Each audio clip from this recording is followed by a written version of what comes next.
How to contact Facebook by phone. Let's jump right into the steps. First off, open Facebook, which can be downloaded through App Store. Then you want to go ahead and tap on menu, which is on the bottom right corner.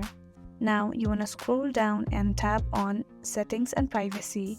After that, you want to go ahead and tap on settings. As soon as you do that, this page will appear where you want to tap on the search button, which is on the top right corner. Then in the search bar, you want to type contacts. Then tap on device permissions, and here tap on contacts. As your phone does not allow add contacts here, you want to allow it, so you want to tap on update settings. Then you want to tap on open device settings, which will open settings on your phone. And then here you want to turn on allow tracking. As you do that, you will be able to see your contacts from your contacts of phone to your Facebook.